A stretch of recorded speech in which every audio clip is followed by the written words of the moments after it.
Assalamualaikum warahmatullahi wabarakatuh. Al-Bantani, yes! Takbir.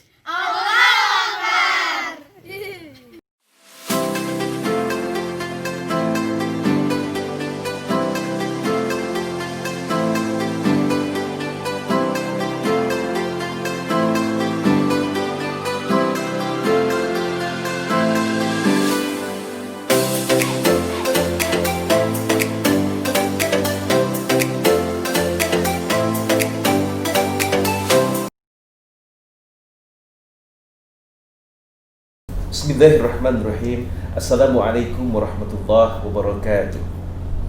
Alhamdulillah, wassalatu wassalamu ala rasulillah wa ala alihi wa ashabihi wa mawala. Syukur kehadirat Allah Subhanahu wa taala, salawat dan salam tercurahkan kepada baginda Rasul Nabi Muhammad sallallahu alaihi wasallam.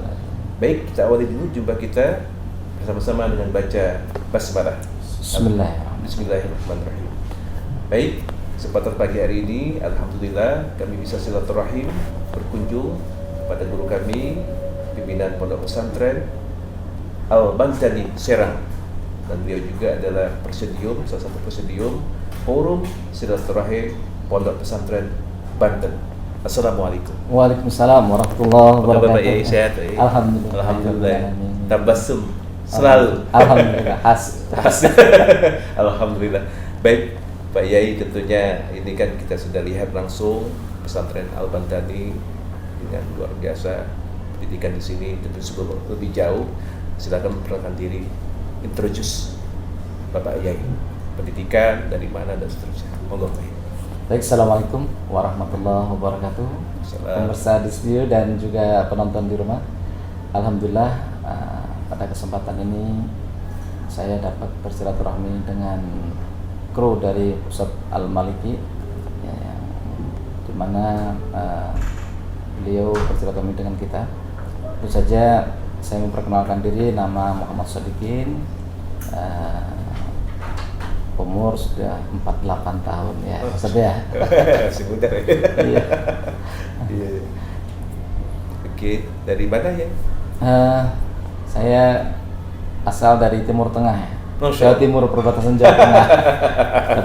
lebih tepatnya Bojonegoro ya. Bojonegoro. Kebetulan alhamdulillah istri punya anak 4 ya, punya anak dan istri, anaknya 4. Sudah alhamdulillah, yang pertama sudah diterima di Al-Azhar Mesir, dan yang kedua di Gontor dan masih SD dua-duanya. Putri 1, 3 putra. 3 putra, putri 1 ya. Barakallahu fikum. Amin. Nah, untuk pendidikan Pak Yai, dulu dari mana? Pendidikan memang dari dasarnya, tingkat dasarnya di kampung, kemudian pesantren juga sebagian di kampung dan sebagian acak-acakan ada di Surabaya, ada di Hidayatullah juga sampai Di Hidayatullah? Di Hidayatullah, sempat di Hidayatullah cukup lama, di Hidayatullah hampir 7 tahun di Hidayatullah, dan mengabdi di beberapa tempat. Dan di Hidayatullah itulah yang kemudian membuat spirit saya untuk selalu berbuat dan berbuat. Masya Allah. Fastabiqul khairat ya. Amin, insyaallah. Wah, itu statement yang amazing, sahabat-sahabat dimanapun berada. Fastabiqul khairat. Insyaallah. Berlomba-lomba dalam kebaikan. Nah, oke, sekarang kita bincang tentang pesantren Pak Yai. Kan Nurul Al-Bantani sudah cukup besar di Banten. Ya, mungkin kita minta sedikit bercerita seperti apa sih pendidikan di sini Pak Yai. Oke, mungkin secara umum yang namanya dunia pesantren kita tahu ya, karena pesantren itu ada 5 syarat untuk pesantren. Pertama ada kiainya, kedua ada pondoknya, ada masjidnya, ada santrinya yang mukim, kemudian ada kitab kuning. Kitab kuning ya itu ya? Ya, itu menurut Kemenak definisi pesantren itu diantaranya minimal ada 5 syarat itu. Nah, adapun pola pendidikan di Al-Bantani ini merupakan kolaborasi Salafi dan Khalafi ya. Oke. Ya, yang kita kombinasikan pendidikan umum dan juga pendidikan pesantren. Pendidikan umumnya kita pakai Diknas ya. Diknas ya. Nah, Diknas dari mulai tingkat dasar sampai dengan tinggi, maksudnya sampai dengan SMA. Tapi kemudian pesantrennya kita kombinasikan dengan pesantren Khalafi yang berbau gontor. Jadi kita juga mau kayak kurikulum gontor, kombinasi. Kemudian salafinya ya beberapa kitab-kitab yang dibutuhkan sesuai dengan tingkatan. Itu yang salafinya. Oke. Jadi perpaduan antara formal dan klasik ya. Artinya untuk kita kan cukup penting juga Pak ya, sekarang ini. Pesantren itu di situ syaratnya. Salah satu brand kalau modern kan memang itu upaya kita bersama. Kalau untuk kitabnya kan penguatan keilmuan juga kan dari kitab. Nah terkait itu selain sistem itu bagaimana kegiatan santri? Untuk formal kan klasikal. Mungkin ada kegiatan-kegiatan yang menunjang Pak ya. Ya jadi gini, pendidikan yang sifatnya klasikal kita memang dari mulai dasarnya seluruh materi-materi di tingkat dasar yang di Dignas kita ambil semuanya. Nah, sementara kan sisa waktu daripada setelah duhur sampai dengan jam 9 malam mereka ada di pendidikan pesantren. Itulah non formalnya, mereka belajar di sekitar pesantren, tidak di dalam ruangan, karena kalau pagi sampai jam 12 itu mereka ada di dalam ruangan. Tapi kalau udah siang mereka di bawah pohon, mereka di lereng-lereng pondok. Nah mereka non formal supaya nggak jenuh ya. Gitu. Jadi kalau untuk anak-anak kan mesti ada variasi ya, biar nggak boring kan. Sangat itu, karena memang supaya nggak boring, tetap bete. Anak muda harus sudah relax, fun, tapi tetap ada substansi, nggak keluar dari substansi Pak Yai ya. Oke. Nah kita lanjut Pak Yai. Ini kan kita lihat luas banget ini. Berapa hektar Pak Yai? Dan santri berapa banyak? Jadi gini, bicara tanah ini pertama saya tentu saja akan saya sebut orang yang pertama kali wakaf ya. Dulu kita ada namanya Haji Arifin Yamin yang mewakafkan kepada kita, kepada Yayasan Al-Bantani itu seluas 500 meter. 500 meter ya. Awal itulah yang kemudian mendorong kita untuk semangat ya, melanjutkan ini. Pada saat itu masih hutan ini ya. Kemudian ini berada di wilayah kapling-kapling yang alhamdulillah kapling-kapling yang banyak itu akhirnya kita beli semuanya. Ada sebagian yang mewakafkan gitu kan. Nah, terus kemudian kita kembangkan hingga sekarang kurang lebih hampir 5 hektar. 5 hektar. Wilayah kita itu ada 5 hektar di pondok ini. Terus santri sendiri Pak Yai? Oh iya, santri sebenarnya untuk saat ini selama COVID ini agak berkurang. Semuanya dari mulai tingkat dasar sampai dan itu ya masih 650 santri, ya, putra dan putri. Ya, dulu ketika sebelum COVID bisa lebih tuh, karena ada sekarang mengurang karena memang ya faktor mereka banyak di luar gitu. Kita pernah libur sekian lama, waktu awal-awal COVID itu 3 bulan mereka tidak masuk, dan ketika masuk kembali itu banyak yang anak-anak sudah terkontaminasi sehingga udah ke pesantren nggak betah lagi gitu. Ada sehingga terakhir hampir 650 ya. Di sini saya lihat tadi ada dari sekolah yang umum juga. Artinya ada yang boarding, ada yang memang pulang pergi. Itu seperti apa sistemnya Pak Yai? Ya, jadi sebenarnya yang secara umum kita wajibkan tingkat MTS dan aliyah itu wajib mungkin. Boarding ya? Boarding. Ya, tapi untuk ya? tingkat dasar tidak. Kita sarankan untuk pulang balik. Nah itu total semuanya itu. Oh total sama. Tapi sekarang misalnya gini, SD kan memang ikut ini ya, tingkat dasar itu ikut pemerintah, sekarang lagi daring, jadi mereka tidak masuk. Tidak masuk ya. Nah, kalau pondok karena mempunyai protap, protap dan protokol COVID kita ikuti, mereka masuk. Nah, ditambah tempat yang luar belajarnya juga agak dibantu aturan protokol ya kita bisa masuk. Gitu ya. Ya. Jadi kita tetap mengikuti peraturan pemerintah ya, dalam hal pengajaran. Nah, terkait itu juga tentunya kan selama COVID ini ya cukup signifikan Pak Yai ya, pengaruh daripada pembelajaran itu sendiri. Itu bagaimana mensiasatinya Pak Yai? Ya, jadi sebenarnya kalau di pondok kita tidak begitu susah, kecuali yang pulang balik. Pulang balik ya, karena kita khawatir kondisi seperti ini kan keluarganya di mana itu kita nggak berani. Tapi kalau pondok sebelum dia masuk kita minta surat keterangan dari puskesmas atau dinas yang terkait bahwa anak tersebut bebas COVID. Dirapid dulu ya. Masuk dia dirapid dulu, surat keterangan lah, minimal surat keterangan dari dinas yang terkait atau minimal puskesmas. Nah, kemudian kita terima dan selama beberapa waktu kita khawatir kenapa mereka di samping sudah ada keterangan sehat, mereka juga diberi semacam isolasi mandiri dulu. Nah, baru kemudian mereka aman di sini. Dan ini selama COVID kita tidak beri kesempatan orang tua untuk kunjung yang berlalu seperti biasa. Itu kita larang itu. Jadi hanya beri kesempatan yang dengan prosedur yang sangat ketat. Karena kita juga pertama ikut juga ketentuan umum, kita juga harus menjaga itu. Tapi kepentingan anak belajar juga lebih daripada itu. Baik, Pak Yai, ini kan Pak Yai kan masih muda, sudah bisa bikin pondok seperti ini. Sudah Spiritnya 50. masih baru ada spiritnya Pak Yai. Sama-sama dulu. Jadi gini, ini juga spirit selama menjadi pesantren di Hidayatullah itu, hidup itu adalah perbuatan dan hidup itu adalah pilihan. Kita memilih ketika kita melakukan sesuatu, tentu saja sudah menjadi pilihan daripada diri kita. Ya. Terus kemudian ya, saya meyakini bahwa hidup itu harus selalu bergerak dan bergerak. Ya. Artinya bahwa dari pergerakan itu ada berkah, dari pergerakan itu ada energi. Tapi tentu saja yang namanya kehidupan itu ada hal yang memang konsekuensi logisnya pasti ada. Misalnya ada risiko yang harus kita hadapi. Tetapi suka dan duka itu adalah satu paket kehidupan yang tidak bisa pisahkan. Yang kita yakin bahwa setiap bergerak itu energi. Adapun ada masalah, ya di balik masalah itu kan ada berkah, ada kesabaran. Di balik kesabaran ada pahala, gitu ya. Ya, jadi maju bergerak terus. Karena hakikatnya kalau kita tidak bergerak hakikatnya dia adalah mayat berjalan gitu ya. Makanya lebih sepakat dengan istilah lebih baik pecah dalam pergerakan daripada mati dalam kebekuan. Wah, itu menarik gitu.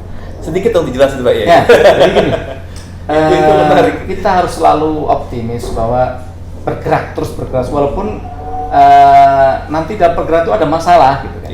Jadi kita nggak akan ragu. Kalau ada masalah, hakikatnya bahwa setiap ada persoalan, ada soal pasti ada jawabannya. Kalau ada soal nggak ada jawabannya, gurunya bermasalah.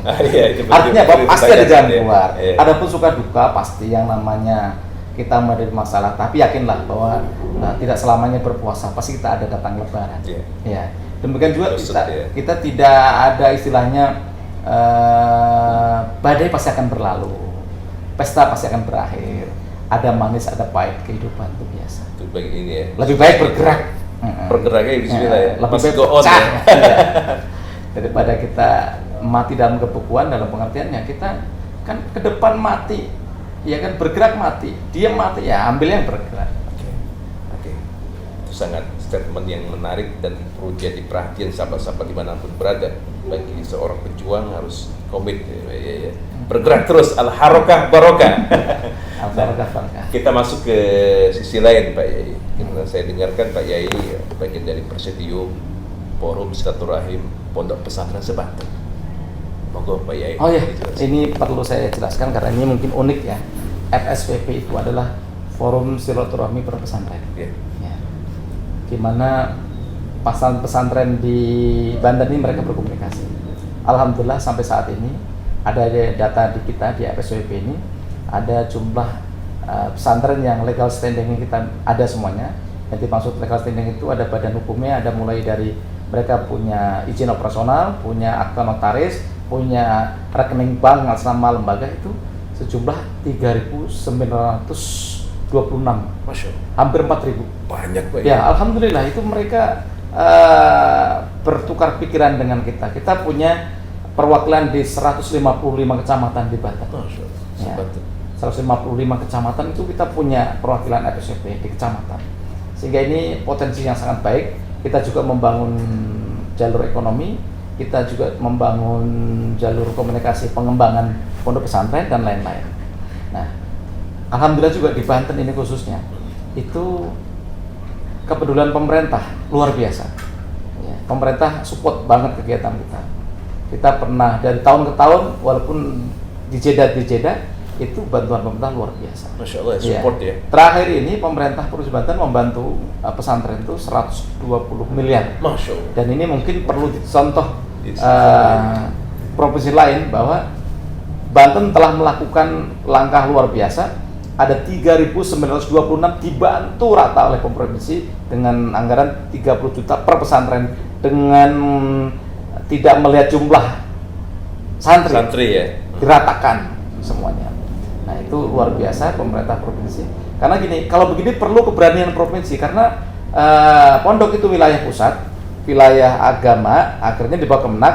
Sementara Kemenak anggaran terbatas. Kalau provinsi nggak berani membuat lanjutan seperti itu, tentu saja pesantren atau lembaga agamaan adalah lembaga yang tidak punya induk di daerah. Karena memang undang-undangnya ada di bawah pusat. Nah, oleh karena itu perlu kepedulian pemerintah daerah, apakah bupati, gubernur, untuk memberikan terobosan seperti ada yang di Banten. Sudah ada ini prototipe, paling ada contoh sudah di Banten Pak ya, Iya. supaya selaras antara pemerintah dengan pendidikan-pendidikan yang ada di wilayah provinsi ya. Iya. Karena begini juga, dulu sebelum ada undang-undang, sekarang Undang-undang, Pak, ya? pesantren itu sekarang ada undang-undangnya, undang-undang pesantren yang lahir 2018 itu sampai sekarang belum ada perpunya yang sehingga bisa operasional.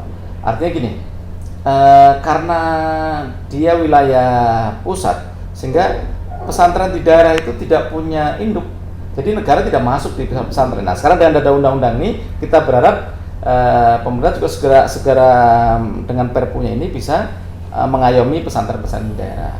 Tapi yang perlu saya jelaskan mungkin berkaitan dengan lembaga yang berkaitan bahwa pesantren ini adalah tuntutannya pesantren itu diakui sebagai lembaga pendidikan yang sudah lahir sebelum Indonesia merdeka. Dan tentu saja ini mempunyai hak dan peluang yang sama dengan pendidikan yang lain. Tetapi juga kemudian memang ada sisi-sisi lain ketika ada undang-undang, memang jati diri pesantren agak terkooptasi, terseragamkan, sehingga pesantren jadi tidak khas lagi karena pesantren itu biasanya tergantung bagaimana kiainya, fokusnya di bahasa, fokusnya di tasawuf. Nah itu akan dengan undang-undang ini sama disamaratakan.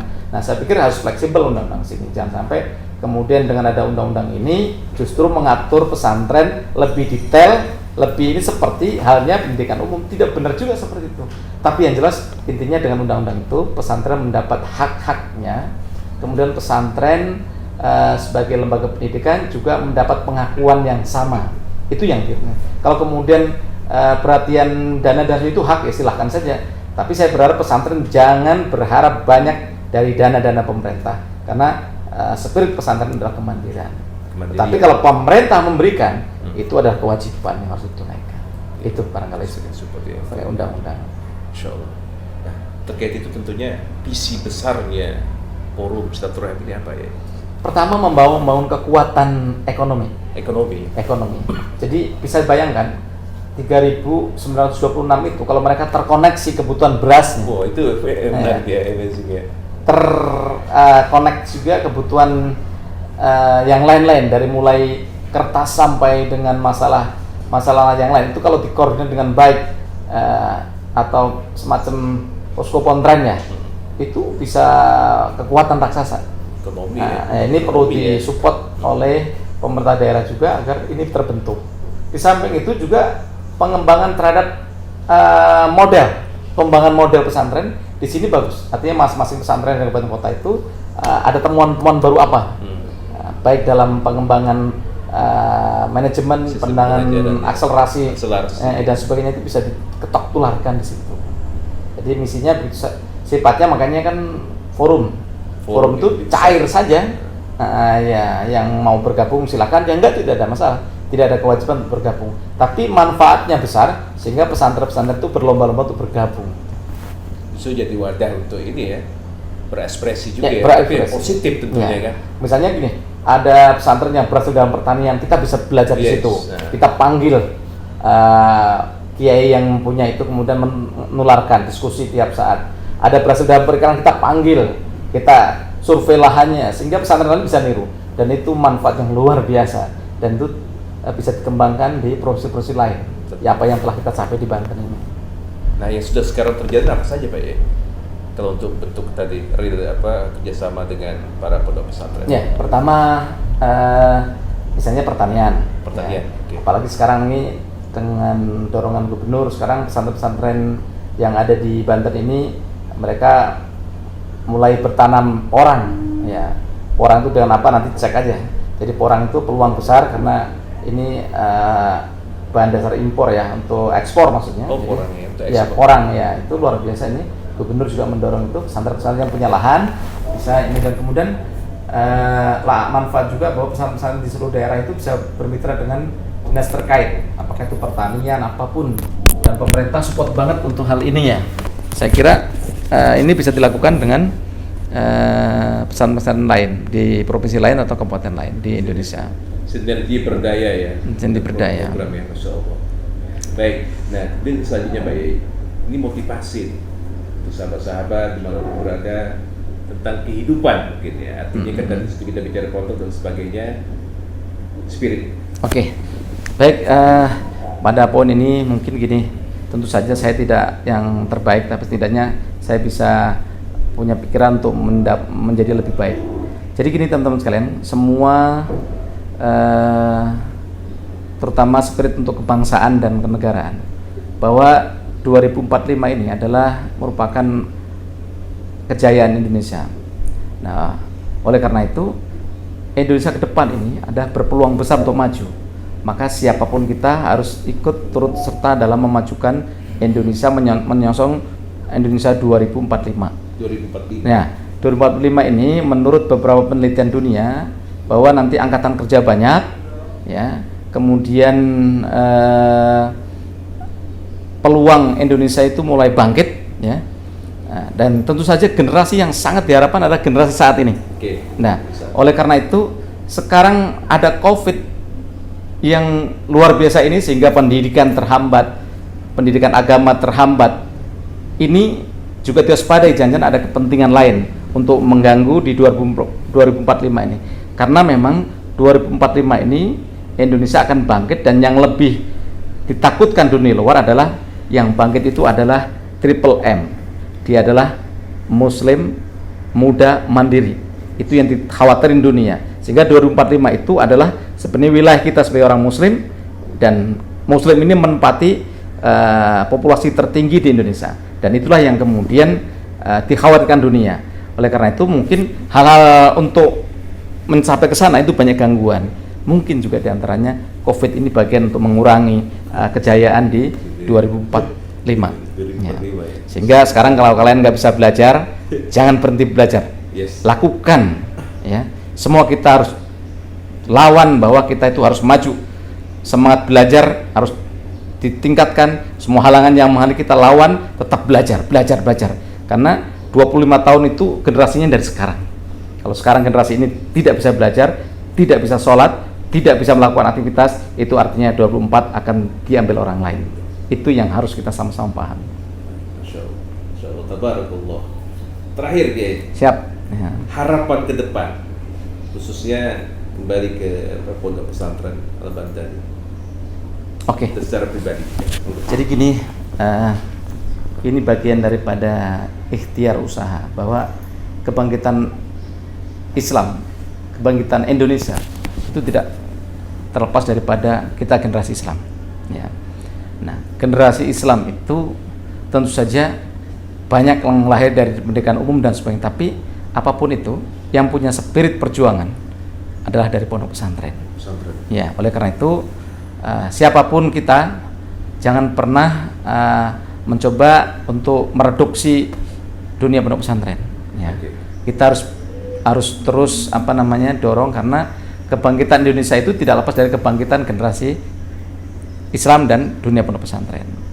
Oleh karena itu kita melakukan pendidikan ini, mudah-mudahan ini adalah merupakan satu langkah kecil yang membantu kemajuan bangsa secara besar. Ya, nanti mudah-mudahan itu. Nah, tentu saja mohon doa semua pihak dan agar apa yang kita rintis ini bisa menjadi nilai tambah bagi perkembangan Indonesia ke depan. Baik. Ya. Masya Allah, tabarakallah. Baik ya, jazakallahu khairan atas waktunya. Sebuah kesimpulan yang pertama adalah al-harakah barakah, bergerak itu menurut keberkahan. Kemudian selanjutnya adalah sebuah harapan besar untuk memajukan umat ini yang senantiasa fastabiqul khairat, berlomba-lomba dalam kebaikan. Kita doakan Kiai Haji Muhammad Sodikin MSI, Allah senantiasa beri kesehatan, keluarganya, Amin. santrinya terus bertambah. Amin, Pak Kiai. amin, amin, amin. Dan saat COVID seperti ini tentunya kegiatan harus tetap berjalan sesuaikan ataupun mengikuti peraturan protokol daripada COVID itu sendiri. Mudah-mudahan Allah rahmat kita semua, sehat selalu Kiai, Ya, siap. untuk keluarga semua. Siap. Mudah-mudahan kita Amin. senantiasa bisa silaturahim Kiai. Amin, amin. Dan Anda bisa belajar sama antum nih. Belajar sama-sama belajar. Jadi sama-sama belajar. Ah. Oke, kita akhiri jumpa kita bersama-sama dengan baca Alhamdulillah. Alhamdulillahirabbil alamin. Assalamualaikum warahmatullahi Wabarakatuh. wabarakatuh.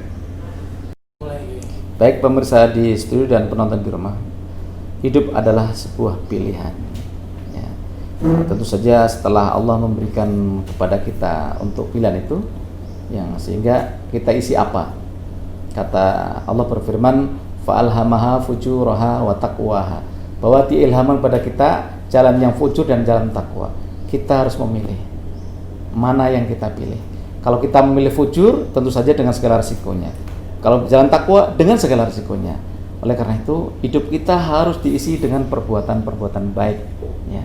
Karena kebaikan itu adalah akan kembali pada diri kita sendiri. Nah, selama kita masih nyawat kandung badan, jangan lupa selalu berbuat baik dan melakukan yang terbaik. Karena prinsipnya bahwa kebaikan itu in ahsantum li anfusikum. Terus bergerak, terus berusaha, terus menuju lebih baik.